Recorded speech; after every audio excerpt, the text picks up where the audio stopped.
महात्मा का अर्थ क्या हुआ? महात्मा किसे कहते हैं?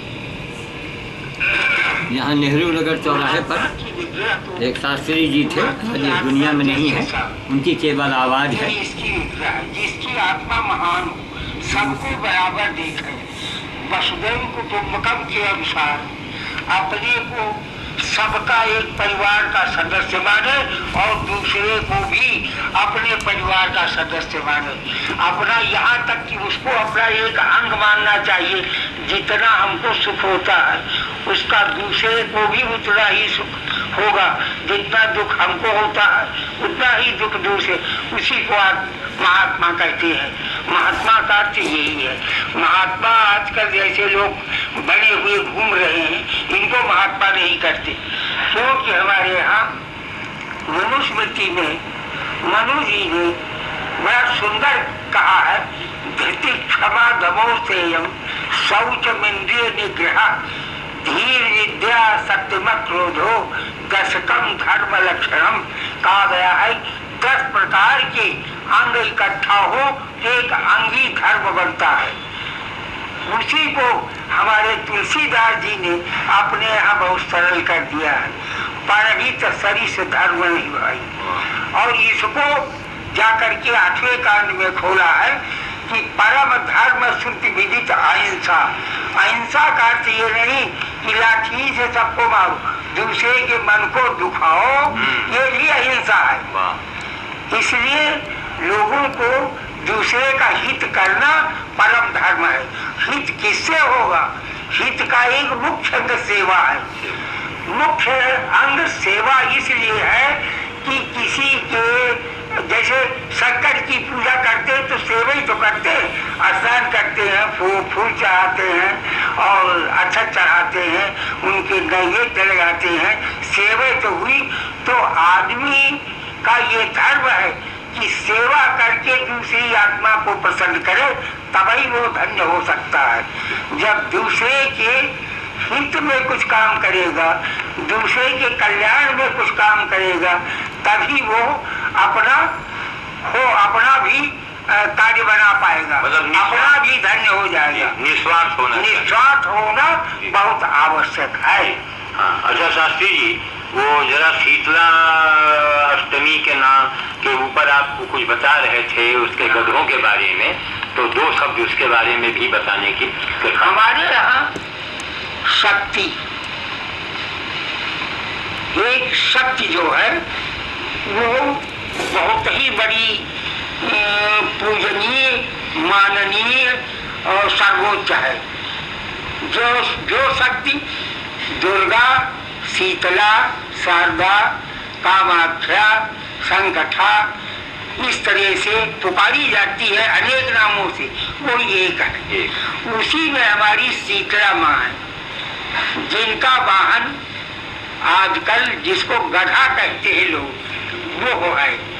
और वो शीतला को इतना प्रिय है कि यदि चेचक निकले वाले बच्चे के पास जाकर के आप शीतला वाहन के 6-7 नाम है और कह दे, तो शीतला स्वयं उसको ठंडा करके और चेचक से मुक्त कर देती है। जैसे रासभो गर्दभश्चैव खरो वैशाख नंदन शीतला वाहनस्यैव दूर्वा पिंड निचंतना। ये इतने नाम अगर चेचे निकले वाले बच्चे के पास आप 7 बार पढ़ लें तो चेचक स्वयं चली जाएगी, औषधि की कोई आवश्यकता नहीं। शीतला क्योंकि उनका नाम ही शीतला है, माने शीतलता देती है। उनके पास शीतलता का आधिक्य है।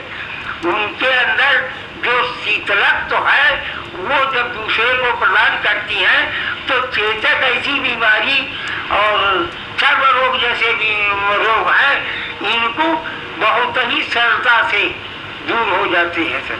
अच्छा, ये गधे के बारे में जो है, इसकी सेवा का क्या महत्व है? गधे की सेवा का महत्व ये है कि सब जानवरों में इतने पशु हैं, 4 पैर वाले या 2 पैर वाले, जो भी चिड़िया पक्षी हैं, सब में ये पशु बहुत ही बुद्धिमान है। इसको लोग गधा कहते हैं, ये दृष्टि से देखते हैं, ये न देखना चाहिए, क्योंकि ये इतना बुद्धिमान है, बिना रस्सी के, बिना किसी पकड़ के, और सीधा आगे आगे रजक के चलता है और घाट पहुंचाता है। घाट पर वस्त्र छोड़ करके और फिर स्वयं अपने आहार के लिए खाद्य पदार्थ ढूंढ करके अपने पेट को भरता है, शाम को जाकर के फिर लाद करके और घर पहुंचाता है, और घर से भी छोड़ करके वापस चला जाता है। लेकिन परंतु वो सुबह अवश्य अपनी ड्यूटी पर पहुंच जाता, इतना सीधा जानवर है। इसका नाम गदा महंत गदा। गद माने जो मानसिक रोग को, माने इसके चाल को, इसकी बुद्धिमत्ता का जो अनुकरण करता है, वो अपने मानसिक रोग से मुक्त हो जाता है। अच्छी सुंदर रहा। तो इसलिए गधे की सेवा जो है गधा की सेवा बहुत ही उत्तम है, जो सीता जी का वाहन है। और एक बार आप बता रहे थे कि जो गधे की सेवा करता है उसके ऊपर माता शीतला अति प्रसन्न होती, बहुत प्रसन्न होती है, क्योंकि उनका वाहन है। अच्छा, और ये शीतला देवी को सिद्धिदात्री भी कहा गया है। सिद्धिदात्री का ही सिद्धिदात्री देवी शीतला है, इसलिए। अच्छा, ये सप्तम काल रात्रि जो देवी है नवरात्र में सप्तमी में मानी जाती है, उनका वाहन भी तो गधे है। गधा है उनका वाहन, इसीलिए तो उनको प्रिय है। इसके जब 6 नाम कहे जाते हैं तो वो प्रिय होगा, उनको प्रसन्नता होती है। अच्छा अच्छा।